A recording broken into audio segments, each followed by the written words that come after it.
Hello everyone, my name is Kevil and welcome back to the channel.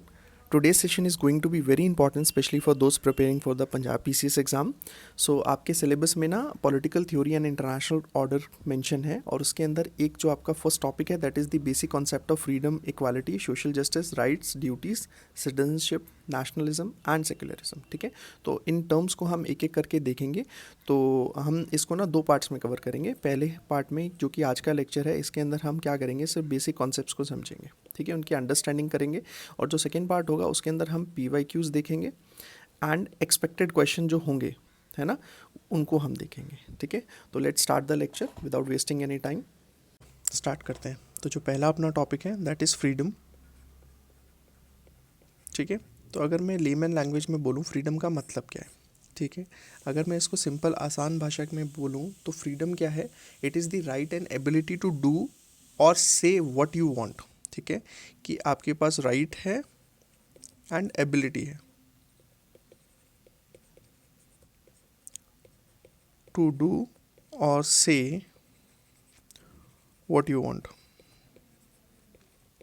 ये तो हो गया आपका फ्रीडम. ठीक है, अब पॉलिटिकल साइंस में हम एक और टर्म यूज़ करते हैं दैट इज़ लिबर्टी.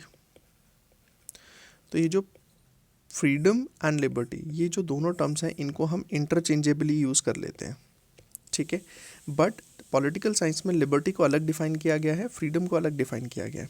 तो पहले हम समझ लेते हैं कि फ्रीडम क्या है, लिबर्टी उसके अकॉर्डिंग हम समझ लेंगे.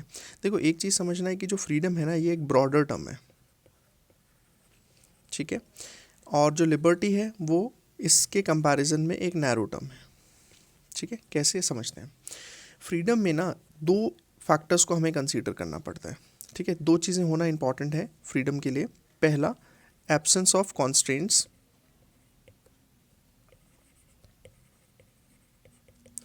And second is the presence of enabling factors. ठीक है, तो क्या प्रेजेंट होना चाहिए, एनेबलिंग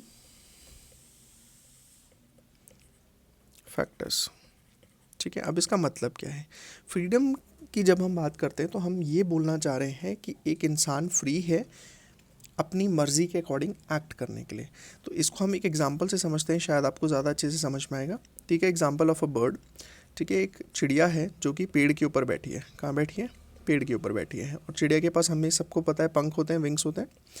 ठीक है, अब देखो वो फ्री है मूव करने के लिए, फ्लाई करने के लिए. तो हम यहाँ पर क्या बोल रहे हैं, पहली कंडीशन को फुलफिल कर रहे हैं कि एब्सेंस ऑफ कॉन्स्ट्रेंट्स है. ठीक है, next is presence of enabling factors, कि क्या उसके पास विंग्स हैं उड़ने के लिए. ऐसा थोड़ी कि कोई भी जानवर जो है वो उड़ सकता है, उसके पास पंख होने ज़रूरी हैं, तो विंग्स भी हैं उसके पास. तो जब ये दोनों चीज़ें फुलफिल होंगी then we can say bird is free to move and उसके पास फ्रीडम है to fly wherever she wants. ठीक है, अब यहाँ पर हमें क्या समझना है कि अगर सेम कंडीशन में अगर मैं ट्री की जगह पर उसको केज में डाल दूँ तो देखो विंग्स तो फिर भी है उसके पास. ठीक है, प्रेजेंस ऑफ एनेबलिंग फैक्टर्स तो है, बट क्या उसके पास एब्सेंस ऑफ कॉन्स्ट्रेंट है. The answer is no, because आपने उसको जब केज में डाल दिया वो फिर फ्रीली मूव नहीं कर सकती, फ्रीली नहीं उड़ सकती. ठीक है, तो this is all about freedom. Freedom को हमने आसान भाषा में समझ लिया. अब इसको थोड़ा सा लिंक करते हैं लिबर्टी के साथ.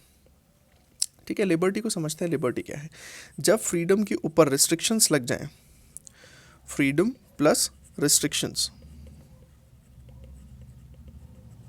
इसके कॉम्बिनेशन को आप क्या बोलोगे, लिबर्टी.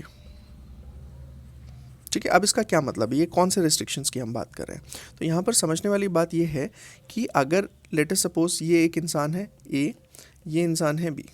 ठीक है, तो हम बोल रहे हैं आपके पास कुछ भी करने का अधिकार है, you are free to do what you want, है ना. तो इस केस में क्या होगा, हो सकता है ये इस इंसान को हार्म करने की कोशिश करे. भाई ये बोले कि मेरे पास राइट है तो मैं तो तुझे मारना चाहता हूँ.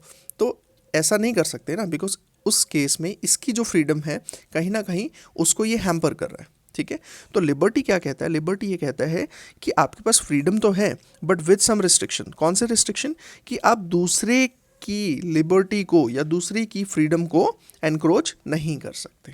ठीक है, और इसी को कहा जाता है हार्म प्रिंसिपल.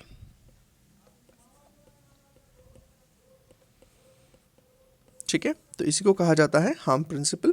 तो इसको नोट कर लेना, मे बी शायद डायरेक्ट एग्जाम में भी इस चीज़ को पूछ लिया जाए।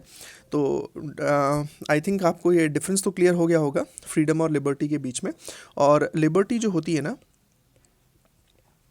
ठीक है, या फ्रीडम, इसको अभी के लिए हम इंटरचेंजेबली यूज़ कर लेते हैं, but I told you the difference between the two. और अगर मैं आपको लेमन भाषा में इसकी डेफिनेशन बताऊं लिबर्टी की, तो liberty is freedom regulated by law. ठीक है, तो liberty is freedom regulated by law. ठीक है, तो इसको अगर हम वेन डायग्राम से समझने की कोशिश करें, ठीक है, तो अगर ये फ्रीडम है तो ये आपका क्या हो जाएगा, लिबर्टी। और ये जो लिबर्टी होती है, एक चीज़ और ध्यान रखना है आपको, लिबर्टी जो होता है ये कौन प्रोटेक्ट करता है, कौन इंश्योर करता है, स्टेट। अब जब मैं यहाँ पे स्टेट की बात कर रहा हूँ, ये जो स्टेट है ये मैं यूपी बिहार पंजाब की बात नहीं कर रहा हूँ। जब पॉलिटिकल साइंस में स्टेट वर्ड यूज़ होता है, that is use in context of every country also. ठीक है, इस स्टेट में आपकी कंट्री भी आ जाती है, कोई रीजन भी आ जाता है, ठीक है, कोई स्टेट जो आपका है, जैसे जिन स्टेट्स की अभी मैं बात कर रहा था वो भी आ जाता है। तो ये जो स्टेट है यहाँ पर, ये कोई आपके इंडिया के स्टेट नहीं है, यहाँ पे हम कंट्री की बात कर रहे हैं। ठीक है, तो कोई भी कंट्री या कोई भी ऑटोनमस या सोवरन रीजन की हम बात कर रहे हैं। ठीक है, तो अब हम लिबर्टी के बारे में समझ रहे थे। तो liberty is freedom regulated by law. ठीक है, इतनी चीज़ क्लियर हो गई। चलो अब आगे मूव करते हैं। अब एक चीज़ हमें और समझनी है कि जो लिबर्टी है, ठीक है, इसके भी आगे दो टाइप होते हैं, एक होती है पॉजिटिव लिबर्टी, एक होती है नेगेटिव लिबर्टी।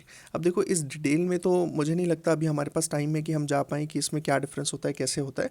बस जस्ट आपकी एक अंडरस्टैंडिंग के लिए, या जो इंपॉर्टेंट क्वेश्चन है उसके पॉइंट ऑफ व्यू से अगर मैं बताऊँ, तो you have to note it down कि जो पॉजिटिव लिबर्टी है, इसके लिए जो स्कॉलर्स रिस्पॉन्सिबल हैं या जो इसको प्रमोट करते हैं, वो है TH. Green and Amartya Sen. ठीक है, और अगर मैं नेगेटिव लिबर्टी की बात करूं तो इसाया बर्लिन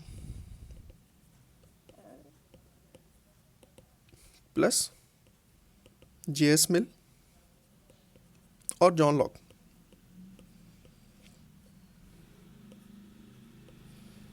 ठीक है, तो ये आपके 3 स्कॉलर्स यहाँ हो गए, 2 स्कॉलर्स यहाँ हो गए। तो अगर आपसे पॉजिटिव लिबर्टी के बारे में पूछता है तो you have to write about T H. Green and Amartya Sen. अगर एमसीक्यू क्वेश्चंस में इन जनरल ये क्वेश्चन आएगा तो ध्यान रखना कि पॉजिटिव लिबर्टी में जो इसके स्कॉलर्स हैं वो ये दोनों हैं, और नेगेटिव लिबर्टी में Isaiah Berlin, JS. Mill and John Locke. ठीक है, क्लियर हो गई बात। चलो अब हम थोड़ा सा इसमें आगे मूव करते हैं। एक चीज़ मैं इसमें बता दूं कि there is a difference between rule and law. ठीक है, इसको थोड़ा सा मैं बता देता हूँ, ये आगे भी काम आएगा। जब हम रूल की बात करते हैं तो इसके पीछे कोई लीगल बैकिंग नहीं होती है, बट जो लॉ की बात करते हैं इसके पीछे कोई लीगल बैकिंग होती है। इसको जो स्टेट होता है जनरली वो बनाता है, और रूल जो है कोई कोई भी एक फैमिली में बन सकता है कोई रूल। ठीक है, कोई इंडिविजुअल के लिए हो सकता है, कोई इंडिविजुअल बना सकता है। ठीक है, किसी ऑर्गेनाइजेशन के लिए हो सकता है। जैसे स्कूल में क्या होता है, रूल्स होते हैं। ठीक है, वहाँ पे क्या होते हैं, रूल होते हैं, बट लॉ जो होते हैं किसी कंट्री के लिए होते हैं। ठीक है, तो इसका थोड़ा सा ध्यान रखना, कंट्री हो गया, कोई स्टेट हो गया तो लॉज वहाँ बनते हैं, और रूल जो है वो एक जनरल टर्म है, इसके कोई कॉन्सिक्वेंसेस बहुत ज़्यादा बड़े नहीं होते, इसके बहुत माइल्ड कॉन्सिक्वेंसेस होते हैं, या कोई डिसिप्लिनरी एक्शन लेके इसमें छोड़ दिया जाता है। बट अगर लॉ बताऊँ तो लॉ में आपकी प्रॉपर पनिशमेंट्स जो हैं वो ऑथराइज होती हैं, और लीगल पेनाल्टीज़ भी इसमें लग जाती हैं। ठीक है, तो this is all about liberty and freedom. तो आगे देखते हैं हम अपना नेक्स्ट जो हम करने जा रहे हैं। अच्छा, एक चीज़ इसमें मेरी रह गई है, दैट इज़ कि प्रियम्बल में लिबर्टी को ना अलग से मेंशन किया गया है। ठीक है, और इसमें कौन कौन से टाइप की लिबर्टी की बात की गई है वो एक बार देख लेते हैं। तो यहाँ पर जो लिबर्टी की बात करी है, दैट इज़ ऑफ थॉट, ठीक है, expression, belief, faith and worship. I am expecting a question on preamble this year, ठीक है, आपके अभी के एग्जाम में definitely I am expecting a question from preamble. तो अच्छे से प्रियम्बल को line by line word by word पढ़ के जाओ। तो जैसे आप प्रियम्बल में क्वेश्चन क्या आ सकता है कि what kind of liberties is written in the preamble, तो आपको पता होना चाहिए कि thought, expression, belief, faith and worship. तो अगर इसके अलावा कुछ लिख देंगे ऑप्शन में तो वो गलत हो जाएगा, ठीक है। तो प्रियम्बल आपको बाय हार्ट लर्न होना चाहिए लाइन बाय लाइन, ठीक है। तो इसमें PYQs जो हैं उसको भी एक बार देख लेना, यूपीएससी में भी इसके डायरेक्ट क्वेश्चंस पूछे हुए हैं, ठीक है। तो एक बार इस चीज़ को देख लेना। अच्छा, अब हम नेक्स्ट जो है नेक्स्ट मूव करते हैं हम अपने नेक्स्ट टॉपिक पे that is equality,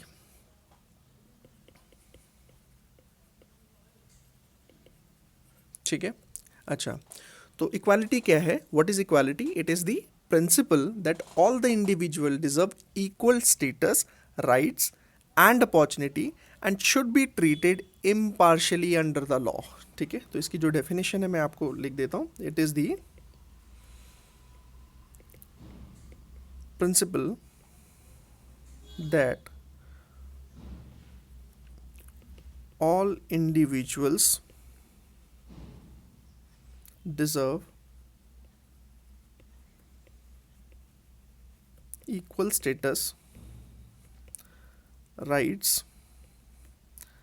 and opportunities and should be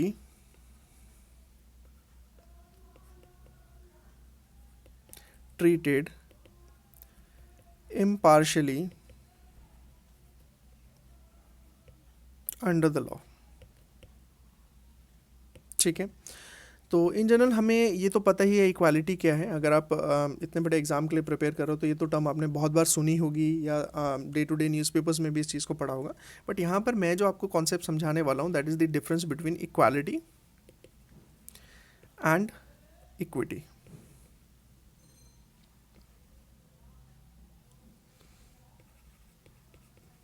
ठीक है। तो बेसिकली इक्वालिटी में हमने क्या पढ़ा कि जितने भी इंडिविजुअल्स हैं सारे इंडिविजुअल्स के पास क्या है, इक्वल राइट है about opportunity and should be treated equally, कि सबको एक जैसा ट्रीट करना है इम्पार्शियली, ठीक है। तो अब हम समझते हैं कि इक्वालिटी और इक्विटी में क्या डिफरेंस है। देखो, इसको समझने के लिए ना I will show you one pic, ठीक है, that is more relevant here, ठीक है। अब इसको समझते हैं, ठीक है। देखो, इक्वालिटी क्या कहता है कि irrespective of what you are, who you are, everybody should be treated equally, ठीक है। सबको बराबरी से आपको चीज़ें देनी है या सबको बराबरी का हक देना है, ठीक है। This is equality. कि आपके पास अगर स्टूल है तो आपने क्या किया, पर्सन ए पर्सन बी, इसको हम ए बोल देते हैं, बी बोल देते हैं, सी बोल देते हैं। तो इक्वालिटी ये कहता है कि पर्सन ए जो है इसको भी एक स्टूल दे दो उसको मैच देखने के लिए, बी को भी एक स्टूल दे दो मैच देखने के लिए, एंड सी को भी एक स्टूल दे दो, बिकॉज इक्वालिटी कह रहा है सबको सेम देना है। बट इक्विटी क्या कहता है? इक्विटी कहता है कि जितनी आपकी नीड है, नीड के हिसाब से आपको जो रिसोर्सेज हैं वो प्रोवाइड किए जाए। अब ये रिसोर्सेज कौन प्रोवाइड करता है? स्टेट प्रोवाइड करता है। तो जो स्टेट है वो आपको रिसोर्सेज प्रोवाइड करेगा अकॉर्डिंग टू योर नीड। अब इसको समझते हैं। देखो, ये जो पर्सन है इसकी हाइट इतनी लंबी है कि इसको कोई स्टूल की ज़रूरत नहीं है, तो स्टेट क्या करेगा, इसको स्टूल नहीं प्रोवाइड करेगा, ठीक है। अब ये जो स्टूडेंट है या ये जो पर्सन बी है, पर्सन एक इसका एक स्टूल से काम हो जा रहा है और ये वॉल के ऊपर से मैच को देख पा रहा है, तो वाई देयर इज़ नीड कि आप इसको एक्स्ट्रा दो, है ना। तो स्टेट इसको क्या करेगा, एक स्टूल प्रोवाइड करेगा। अब ये जो छोटा बच्चा है, छोटे बच्चे को जो स्टेट है वो 2 स्टूल प्रोवाइड करेगा ताकि वो भी मैच देख पाए, ठीक है। अब यहाँ पर क्या हो रहा है, तीनों जो हैं वो मैच देख पा रहे हैं, और यहाँ पर क्या है कि एक ही मैच 2 ही मैच देख पा रहे हैं और ये जो छोटा बच्चा है ये मैच नहीं देख पा रहा है, ठीक है। तो यही डिफरेंस है आपका इक्वालिटी और इक्विटी में, ठीक है। कि इक्विटी ये कहता है कि रिसोर्सेज का distribution according to their need, ठीक है, बाय द स्टेट। और इक्वालिटी क्या कह रहा है, इक्वालिटी कह रहा है भाई सब में बराबर बांट दो, ठीक है। तो technically this is not practically possible, है ना, ये चीज़ नहीं पॉसिबल है स्टेट के द्वारा, and specifically for state like India, है ना। एक और एग्जांपल मैं आपको देता हूँ। Let us take a example कि पर्सन ए है, एक पर्सन बी है, इसकी सैलरी है 1 लाख रुपीज़ और इसकी सैलरी है 1000 रुपीज़, ठीक है। अब अगर इसने कोई ट्रैफिक सिग्नल को ब्रेक किया, है ना, या कोई भी इसने क्राइम किया या छोटा मोटा कोई भी इसने रूल को ब्रेक किया, तो इसके ऊपर गवर्नमेंट ने फ़ाइन लगाया। लेट अस टेक कि बी के ऊपर उसने फ़ाइन लगाया गवर्नमेंट ने 5000 रुपये का, ठीक है, या इतनी बड़ी टर्म ना लेके हम इसको कर लेते हैं 50 रुपये का, ठीक है। अब ये जो 50 रुपये का फ़ाइन लगाया है, ठीक है, अगर गवर्नमेंट इक्वालिटी के ऊपर आ गया तो उसको ए के ऊपर भी सेम रूल ब्रेक करने पे 50 रुपये का फ़ाइन लगाना पड़ेगा। बट यहाँ पर समझने वाली बात यह है कि 50 रुपये is just like peanuts for the person who is earning 1 lakh rupees, ठीक है। बट जो 1000 रुपये कमा रहा है उसके लिए 50 रुपये तो बहुत बड़ी बात हो गई, isn't it.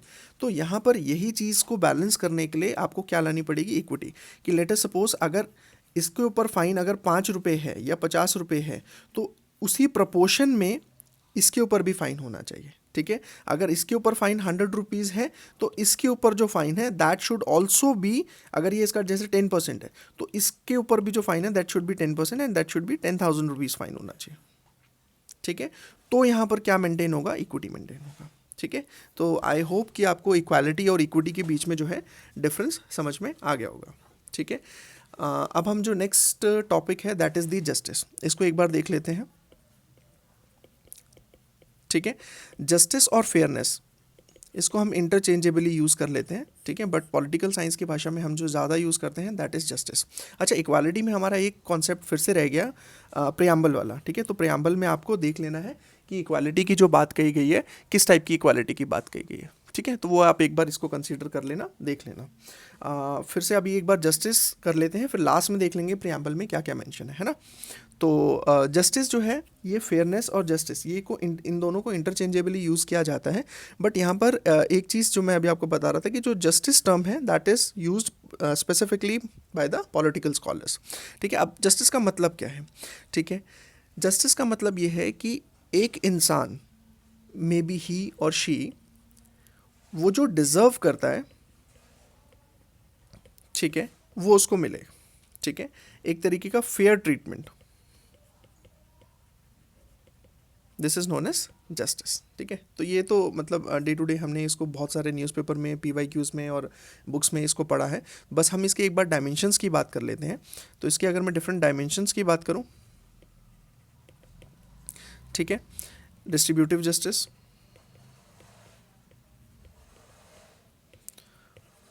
Procedural justice, then retributive justice,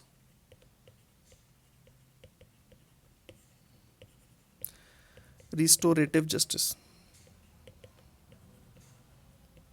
ठीक है। अब देखो इतना टाइम नहीं है कि हम इस सबको डिस्कस करें because this is just a kind of a revision class.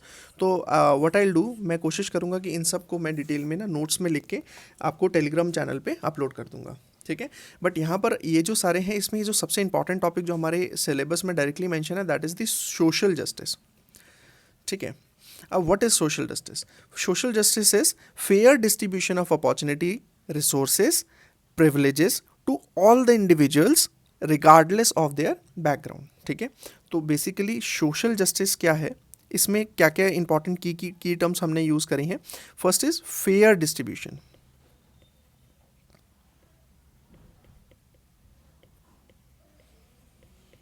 ठीक है। अब किस चीज़ का, अपॉर्चुनिटीज़ का, रिसोर्सेज का, ठीक है, प्रिविलेजेस का, ठीक है, and regardless of their background, ठीक है। अब इसको एग्जाम्पल से समझ लेते हैं, मे बी आपको ये चीज़ ज़्यादा अच्छे से क्लियर हो। देखो अगर 3 स्टूडेंट हैं, स्टूडेंट 1, स्टूडेंट 2, स्टूडेंट 3, ठीक है।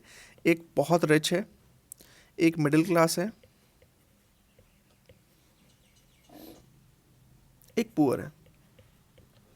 तो क्या अगर हम इन तीनों से सेम फीस लें, इज इट वैलिड, क्या ये हमें करना चाहिए? The answer is no, because rich है that person can easily afford, middle class वाला मे बी ही और she can manage, but poor वाला तो बिल्कुल ही नहीं मैनेज कर पाएगा। तो यहाँ पर स्टेट क्या करता है, आपको रिसोर्सेज प्रोवाइड करता है, आपको सब्सिडी देता है, आपके लिए बेनिफिट स्कीम चलाता है ताकि इन सब को हम एक लेवल पे ला सकें, जो हम ऊपर बात कर रहे थे अभी ये वाली, ठीक है। अब नाउ अगर इसको मैं देखूं तो you can get confuse between social justice and equity, ठीक है, तो इन दोनों के बीच में आप कंफ्यूज हो जाओगे, बिकॉज दोनों में ऑलमोस्ट मैं सेम ही बात कह रहा हूँ कि अपलिफ्टमेंट के लिए आपको डिफरेंट स्टेप्स उठाने हैं। तो यहाँ पर इसमें डिफरेंस क्या हो गया?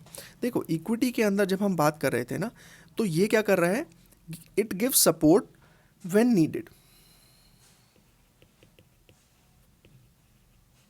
It give support to people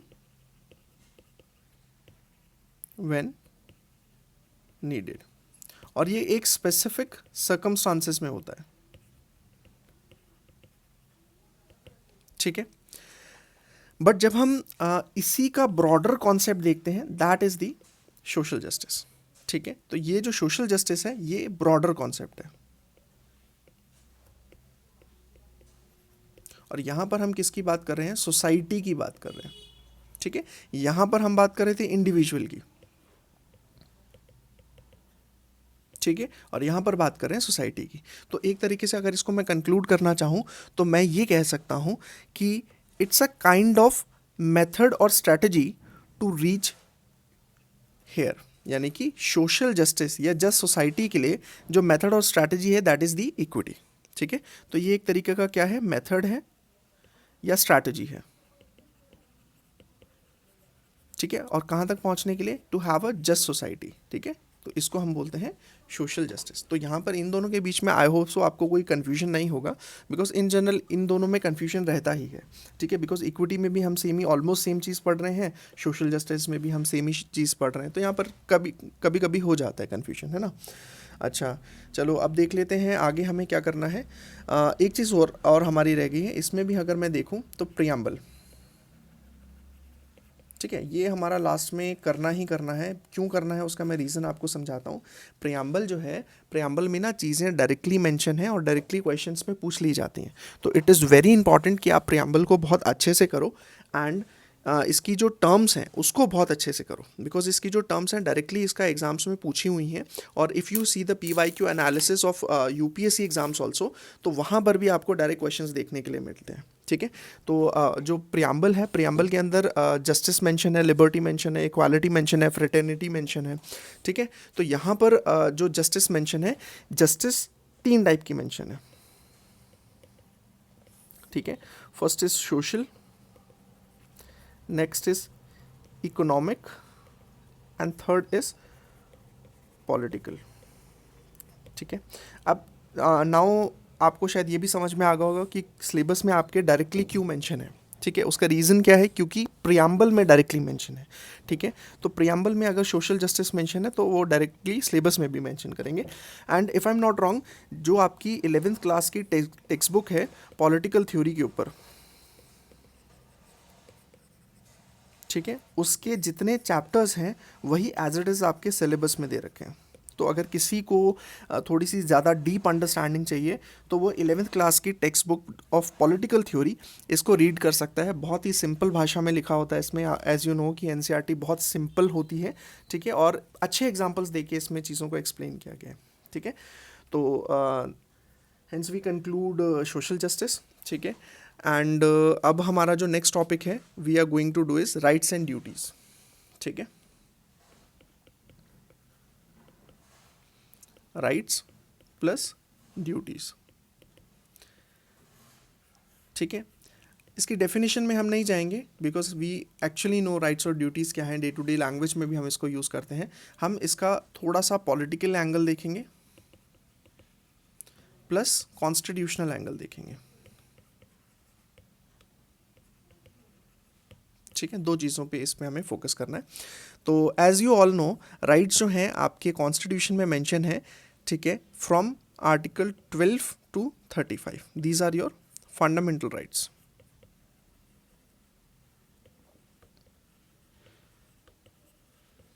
ठीक है, और जब मैं ड्यूटीज़ की बात करता हूँ, it is mention under article 51A।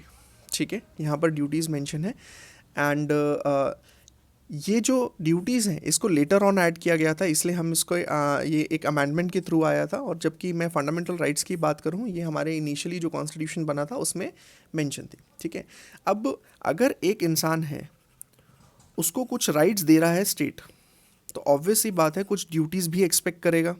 ठीक है, बट इनिशियली जब ड्यूटीज़ को कॉन्स्टिट्यूशन में ऐड ऑन किया जा रहा था तो कमेटी की रिकमेंडेशन थी, स्वर्ण सिंह कमेटी की, कि इसको मतलब चाहिए कि अगर कोई इसको फॉलो नहीं करता है तो it should be an offence, ठीक है।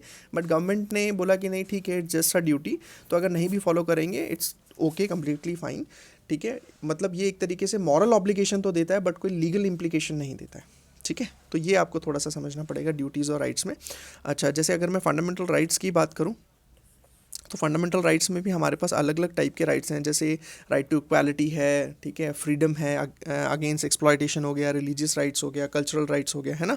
तो ये डिफरेंट टाइप के राइट्स हैं, तो हम अभी फंडामेंटल राइट्स में तो नहीं जाएंगे, बट अभी जस्ट हम ये समझ रहे थे कि राइट्स क्या हैं। So what we can say rights, they are just justified claims that an individual make on the state or society to live with dignity, freedom and equality, ठीक है। तो जो राइट्स हैं वो आपको क्या प्रोवाइड करते हैं, स्टेट प्रोवाइड करता है आपको, ताकि आप एक dignified life plus free life, ठीक है। अब यहाँ जो ये फ्रीडम हम यूज़ करते हैं that can be interchangeably use with liberty plus equality, ठीक है। ये तीन चीज़ें आपको मिलती हैं, ठीक है। कौन प्रोवाइड करता है, स्टेट प्रोवाइड करता है, ठीक है। स्टेट रिस्पॉन्सिबिलिटी लेता है कि वो इन चीज़ों को इंश्योर करेगा, ठीक है। अब हम जब ड्यूटीज़ की बात करते हैं तो ये दो टाइप की हो सकती हैं, ठीक है। या तो ये मॉरल हो सकती हैं एज आई एम सेइंग, या ये लीगल हो सकती हैं, ठीक है। तो इन जनरल जो ड्यूटीज़ होती हैं, अगर मैं इंडियन कॉन्स्टिट्यूशन की भी बात करूं तो मॉरल होती हैं, बट कुछ ड्यूटीज़ लीगल भी हो सकती हैं। कोई भी ड्यूटी जिसके पीछे अगर लॉ बन गया या लीगल बैकिंग है, that could be a legal duty, ठीक है, और that could be a punishable offence, ठीक है।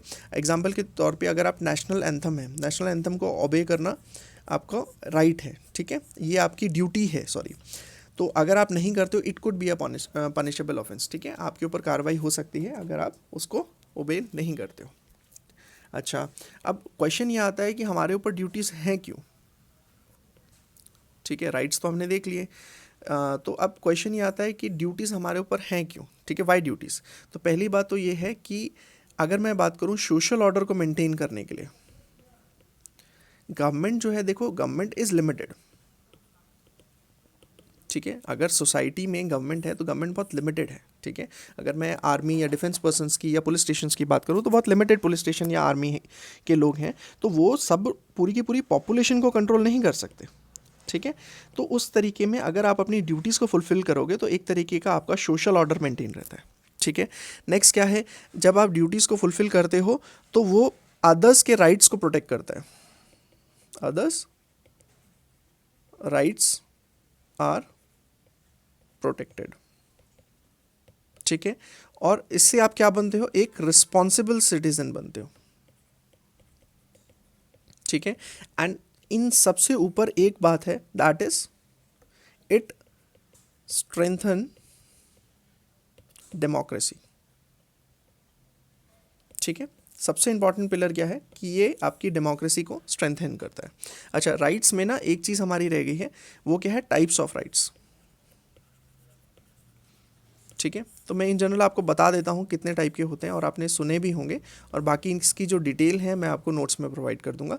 तो जैसे एक तो हो गया आपके नेचुरल राइट्स, ठीक है, फिर सिविल राइट्स होते हैं, पॉलिटिकल राइट्स होते हैं, ठीक है, देन सोशो इकोनॉमिक, ठीक है, एंड कुछ लीगल राइट्स होते हैं, ठीक है। तो इनकी डिटेल और इनके जो प्रोमिनेंट स्कॉलर्स हैं जो इस चीज़ को प्रमोट करते हैं, उनके नाम मैं आपको नोट्स में लिख के दे दूंगा, ठीक है। तो वो एक बार आपको याद करना पड़ेगा बिकॉज उसका कुछ समझने वाला उसमें नहीं है, और डायरेक्ट क्वेश्चन की पॉसिबिलिटी रहती है कि स्कॉलर्स को पूछ लिया जाता है। आई will show you the PYQs also. कोशिश करेंगे कि अगर इसी लेक्चर में हो पाया तो वेल एंड गुड, नहीं तो otherwise I will come with another lecture जिसमें सिर्फ PYQ का एनालिसिस करेंगे। And for that I want कि आप ये जो कॉन्सेप्ट अभी मैं समझा रहा हूँ बहुत ज़्यादा डेप्थ में हम नहीं जाएंगे, तो सिर्फ इनको आपकी बेसिक अंडरस्टैंडिंग के लिए मैं समझा रहा हूँ, ताकि जब हम नेक्स्ट टाइम क्वेश्चंस करें तो आपको चीज़ें समझ में आ जाए, राइट। चलो, अब ये तो हो गया हमारा ड्यूटीज़। अब हमारा जो नेक्स्ट टॉपिक है दैट इज़ नेशनलिज्म, ठीक है। एक बार नेशनलिज्म को देख लेते हैं। हमारे पास अभी जो टॉपिक रिमेनिंग है, व्हाट वन इज़ सिटीजनशिप, ठीक है, second is nationalism, third is secularism, ठीक है, तो ये 3 टॉपिक हमारे बाकी हैं, बाकी अभी हमने कवर कर लिए हैं। तो पहला हम अभी स्टार्ट करते हैं सिटीजनशिप से ही कर लेते हैं। तो सिटीजनशिप, ठीक है, अब ये जो कॉन्सेप्ट है ना, ये बेसिकली एथेंस से आया था इन ग्रीस, ठीक है, और कब आया था? इट वाज BCE, ठीक है। उस टाइम पे जो स्कॉलर्स थे, एरिस्टोटल, प्लेटो, सोक्रेटिस, तो उन स्कॉलर्स का अभी हमें इतना डेप्थ में नहीं जाना है, but it was advocated by Aristotle, ठीक है। तो फर्स्ट ऑफ ऑल उसने कॉन्सेप्ट दिया था सिटीजनशिप का। तो अभी हमें क्या पढ़ना है, ठीक है, कि सिटीजनशिप है क्या। So basically it's a kind of special relationship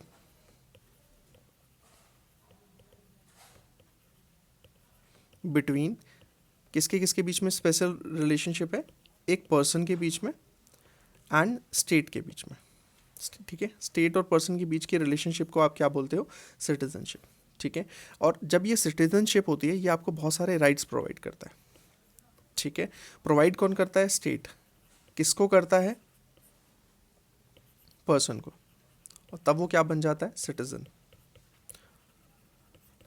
ठीक है। अच्छा, अब इसमें हमें क्या देखना है कि ये जो रिलेशन जिसकी हम बात कर रहे हैं, ये किस टाइप का रिलेशन है, ठीक है। तो ये जो रिलेशनशिप है, that is basically a legal and political relationship, ठीक है। किस टाइप का रिलेशनशिप है? लीगल एंड पॉलिटिकल, ठीक है। और जो सिटीजन होता है, ये एक फुल मेंबर होता है स्टेट का। इवन अगर आप इंडियन कॉन्स्टिट्यूशन में भी देखो, तो कुछ 2 टाइप के राइट्स हैं, फंडामेंटल राइट्स भी, कुछ जो सिर्फ सिटीजन्स के लिए हैं एंड जो एक नॉर्मल ऑल पीपल के लिए है,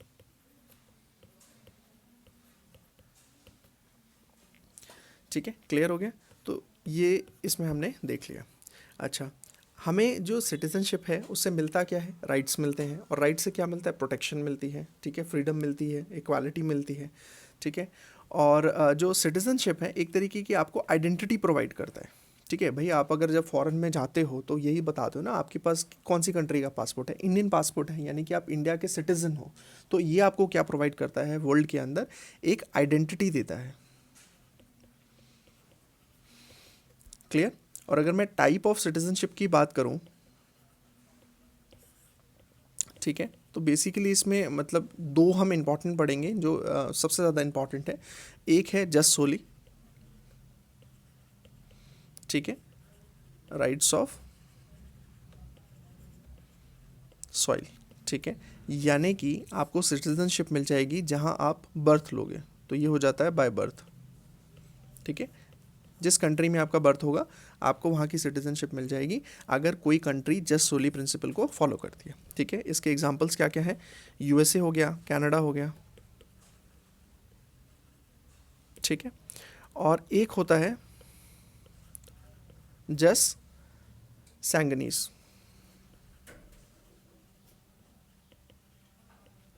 ठीक है। और एक होता है नेचुरलाइजेशन, ठीक है। और बेसिकली जस्ट सैंगनीज का मतलब क्या है कि अगर पेरेंट जो है वो अगर किसी कंट्री के सिटीज़न है, तो बच्चा भी ऑटोमेटिकली वहाँ का सिटीज़न हो जाएगा,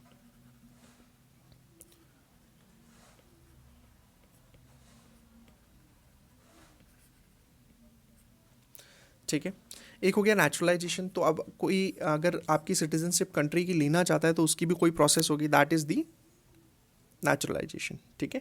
तो देखा जाए तो इंडिया की ही सिटीजनशिप लेना बहुत डिफिकल्ट है, ठीक है, बिकॉज बहुत लंबा प्रोसेस है। बाकी कंट्रीज़ का इतना मतलब कॉम्प्लेक्स नहीं है। Indian citizenship is very difficult to take, ठीक है, के लिए। तो अब हम नेक्स्ट हमारा जो टॉपिक है दैट इज़ द नेशनलिज्म, ठीक है।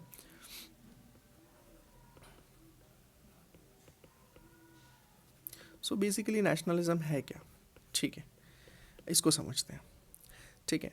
अब इन जनरल मैं आपको 2-3 चीज़ें बताता हूँ कि जैसे ही आप देखोगे कि इंडिया का मैच चल रहा है एंड स्पेसिफिकली विद पाकिस्तान, तो लोगों में ना एक तरीके का जोश होता है, ठीक है। और जब मैच जीत जाते हैं तो इतना प्राउड फील करते हैं कि पता नहीं हमने क्या कर लिया है, कि पर्सनली हमारा यूपीएससी निकल गया, इतने खुश हो जाते हैं।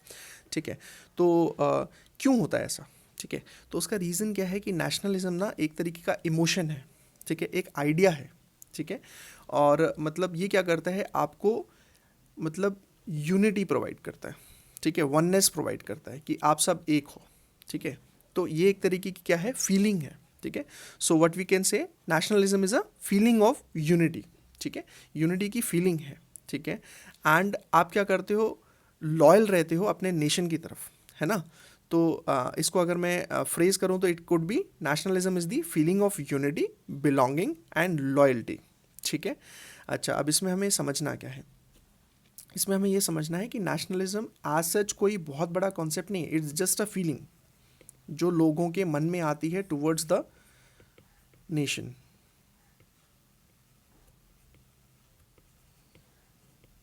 ठीक है। और ये फीलिंग क्या होती है, वी ऑल आर वन। अब ये जो था, ये स्टार्ट हुआ था 18th सेंचुरी में,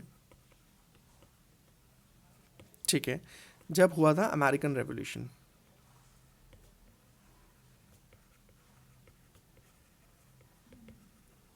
ठीक है।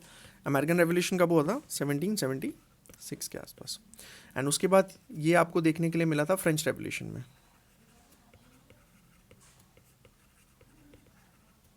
ये तो बहुत फेमस है फ्रेंच रेवोल्यूशन, है ना, सबने एनसीईआरटी में भी पक्का इसको पढ़ा ही होगा, ठीक है। So this is nationalism, and इसके ऊपर हमारा सिटीजनशिप भी हो गया, and we are left with only secularism, ठीक है। उसके बाद will move to the PYQs, ठीक है। चलो, तो अब हम पढ़ लेते हैं सेक्युलरिज्म को।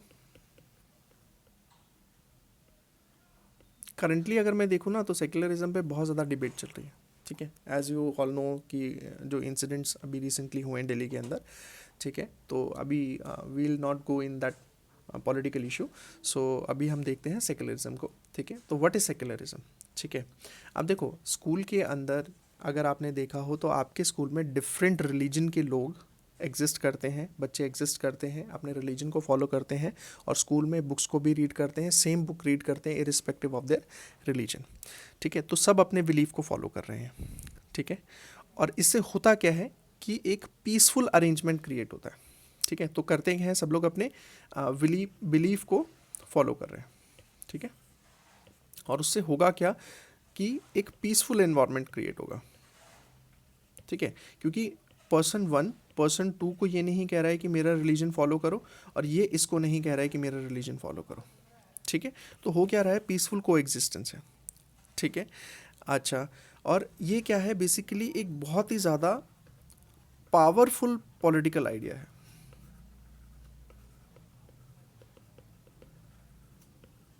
मैं इसको ऐसा क्यों कह रहा हूँ, ये पॉलिटिकल आइडिया इसलिए because on the basis of secularism state exist करता है,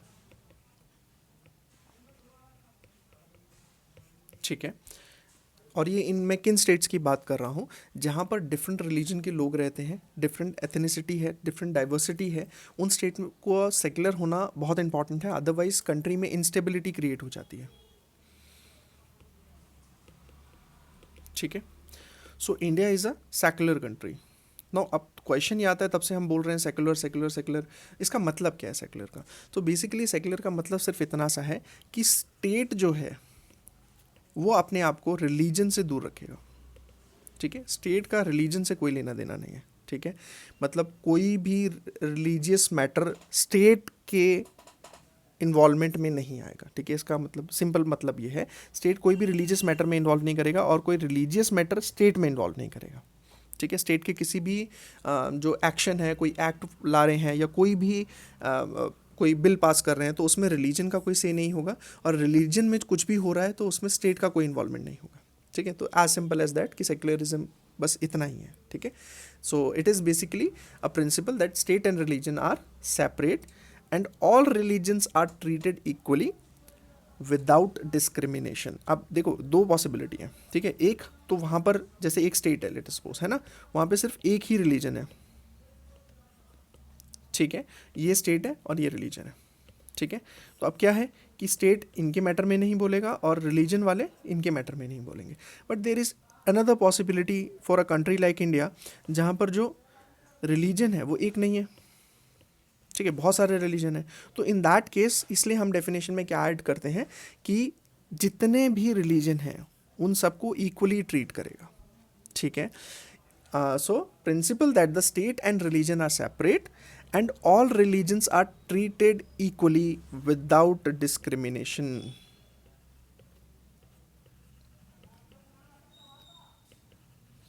क्लियर हो गया? तो कोई डिस्क्रिमिनेशन स्टेट नहीं करेगा, ठीक है। चलो अब अगर मैं मॉडल्स की बात करूं,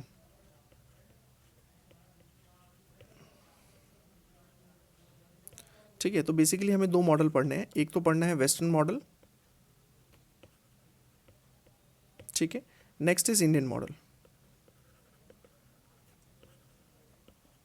ठीक है। तो वेस्टर्न मॉडल का एग्जांपल अगर हम ले लेते हैं जैसे यूएसए। अब यहाँ क्या है, स्टेट जो है वो रिलीजन से कंप्लीटली सेपरेटेड है।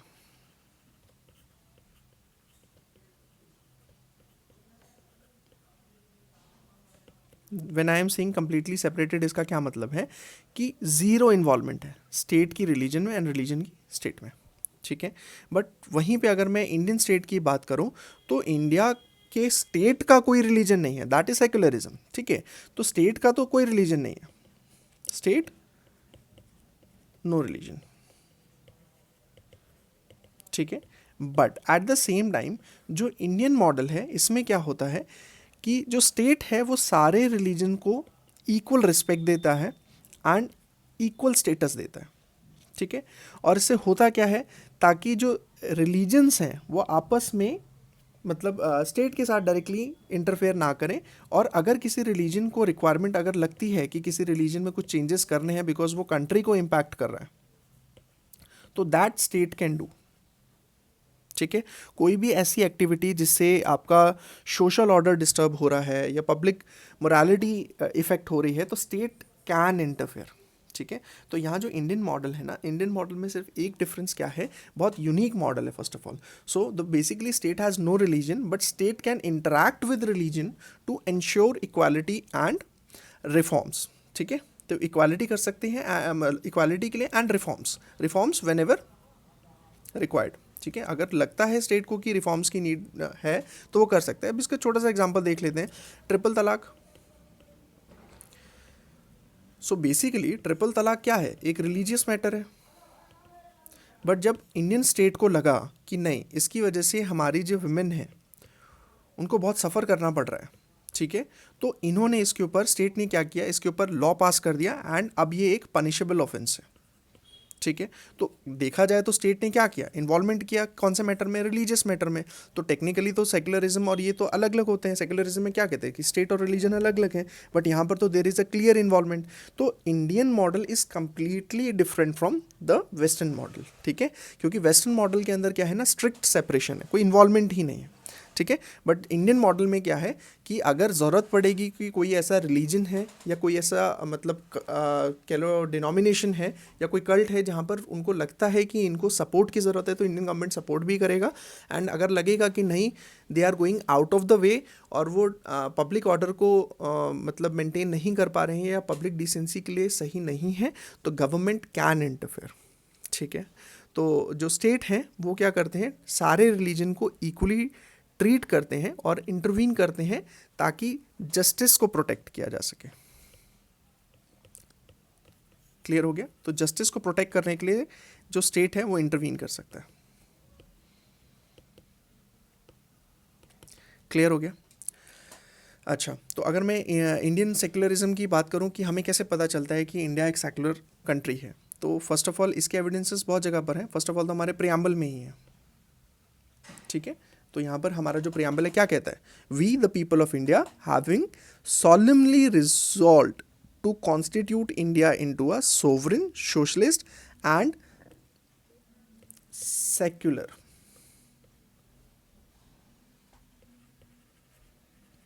democratic republic। क्लियर हो गया? ठीक है। अच्छा, अब ये जो सेक्युलरिज्म है ना, ये भी दो टाइप का होता है।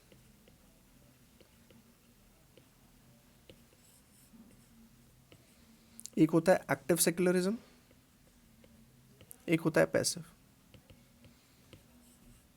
ठीक है, थोड़ा सा देखेंगे इसको, बहुत ज़्यादा डिटेल में नहीं जाएंगे।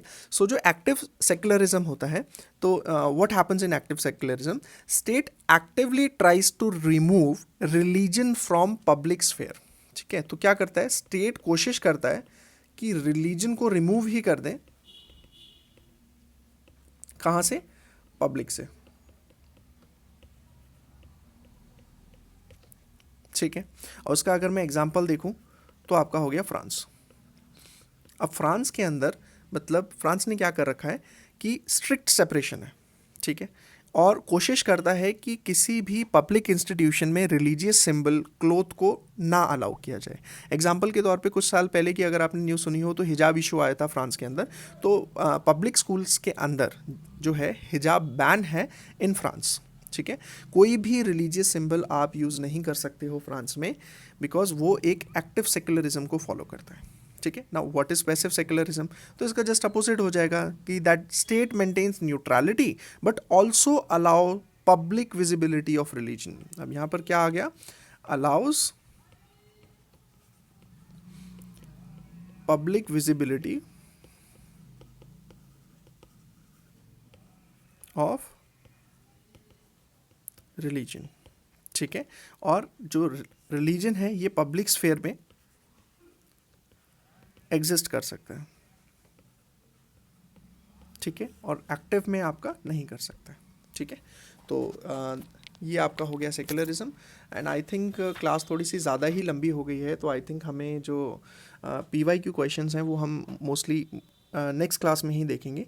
तो just go through the concept, एक बार बस चीज़ों को समझ लो, एंड अगर कोई ऐसा डाउट आता है तो you can write it down on the comment section. तो वहाँ पे या फिर आप टेलीग्राम चैनल पे भी क्वेश्चंस को पूछ सकते हो। ठीक है, नेक्स्ट क्लास में I will go through all the PYQs। दो टाइप से हम इसको ना PYQ एनालिसिस को करेंगे। ठीक है, एक हम करेंगे पॉलिटिकल थ्योरी के क्वेश्चंस को, और एक्सपेक्टेड क्वेश्चंस देखेंगे।